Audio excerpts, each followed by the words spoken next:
her in my imagination. She is ideal, simple, apprehensive yet seemingly assured. She has a symmetrical face, below her chest an indented line between her ribs, and nowhere is her modest tan interrupted by a blemish. This is all hers. She doesn't worry about losing it because she keeps it in her safe.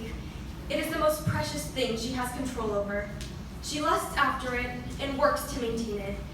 People want to be friends with her, to be involved with her. She is sweet and she is modest. She smiles humbly with all of her white teeth, the skin on her cheekbones flushing slightly. She is aware of who she is, with the perfect little flair of figuring herself out, so as to keep herself mysterious. I read this over and over. I am enthralled by the idea of her. I wake up imagining how I can configure myself so I may appear to be her on a particular day, and I fall asleep calculating the best way to get that shiny dress and what to pair with it to solidify my status as her in my own eyes and the eyes of others. But sometimes I focus on another. She doesn't think about her facial or bodily traits. She doesn't have to worry about losing them because she doesn't have to work to maintain them. They are hers, and she loves them, but they aren't her. She doesn't mind who wants or doesn't want to be friends with her, who wants or doesn't want to be involved with her, because they do not define her. She does. Her voice is hers, and she is happy. She smiles fully and shamelessly with all of her white teeth. Are they white? She is smart. She isn't sure of who she is, but she is sure that she likes herself. She is magical because of this. I am dumbfounded and entranced by the idea of her. Her purity and confidence make me want to cry. I really love her. I want to be like her because she probably won't want to be my friend, seeing that I'm so preoccupied and affected with trivial aesthetic matters. And I want to be her because I want to really love myself. These girls are imaginary manifestations of perfection, the person we, or at least I, strive to be. They are golden and shiny and they glisten in the sun, a calf with a people surrounding it, dancing and singing and taking in its glory.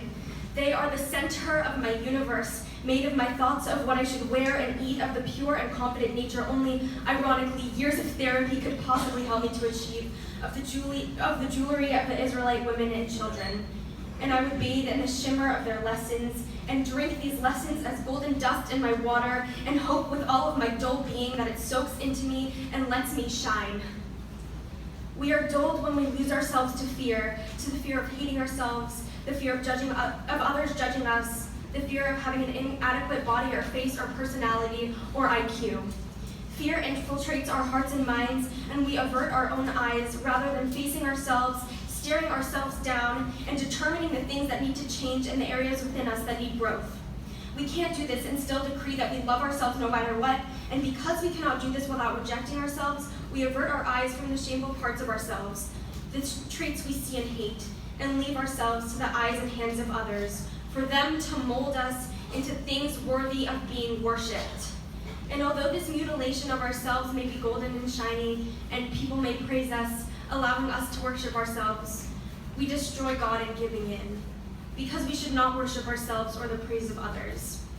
Maybe I shouldn't determine what we should or shouldn't worship, but I think we should at least value being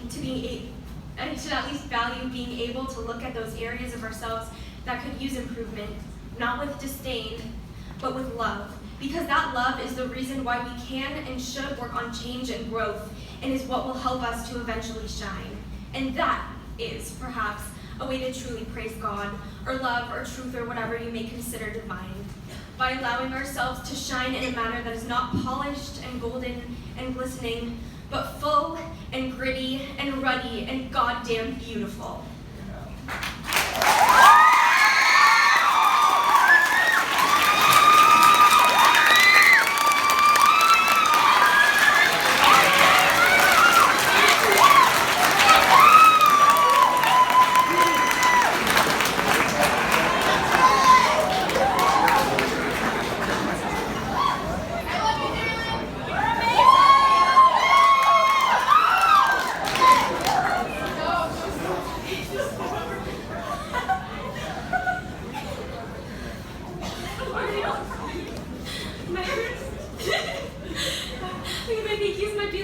But I think they're the most important part of the Drishat Shalom project because the people in my life that don't get thanked nearly as much as they deserve. Thank you so much to the entire dToledo faculty. You dedicate your time and lives to helping us learn and grow, giving us the opportunity to discover our own passions and interests, and guiding us each step of the way. For that, we are forever in your debt and forever grateful. A legacy, in the words of Lin-Manuel Miranda, I'm sorry, I had to slip it in somewhere, is planting seeds in a garden you never get to see. And your legacy is imparting your wisdom and inspiration that grows and changes with us as we grow. A special shout out to Hein Brandis, Kimberly Calloway, Ariane Restral, and the OJA/BLP staff.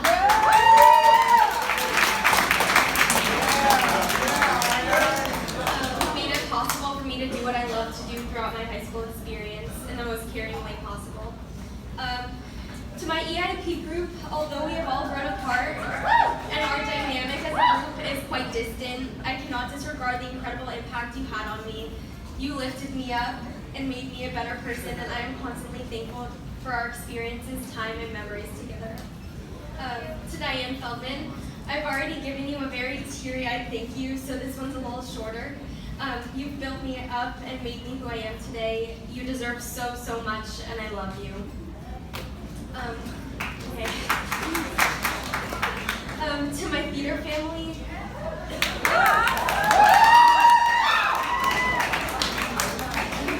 you make me so goddamn happy, and I genuinely don't think I could have survived high school without you. You always make me laugh and support me beyond and allow me to be myself, and I don't know what I'm going to do without you next year in the real world.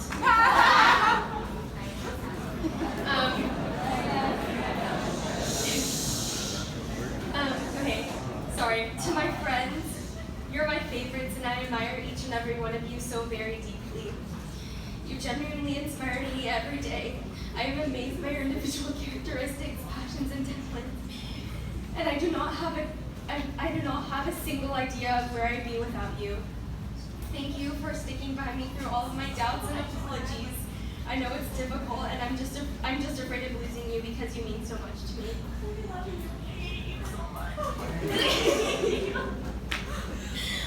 To my mentor, Mr. Soltis,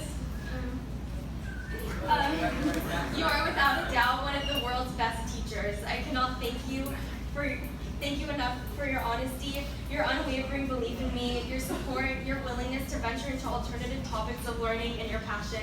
I have truly become a better person and, of course, writer because of you, and I wish I could continue learning in your classroom my whole life.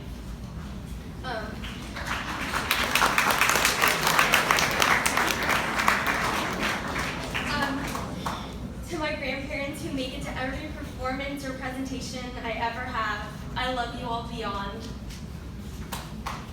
Okay, sorry, I'm almost done.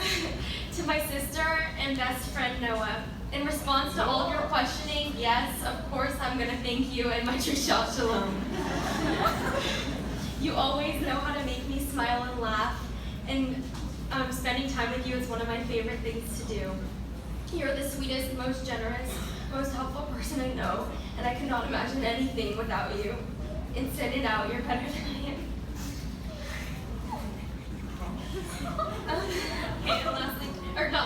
Okay, to mommy and daddy, I don't say how much I love you and how thankful I am for you nearly enough, because you deserve more than the world. Your dedication and endless love seem impossible. You have given me more than I could ever ask for. You are the only ones whose loving presence I can always count on to hold not only my best self, but my worst self as well. I love you both. And lastly, to the class of 2017.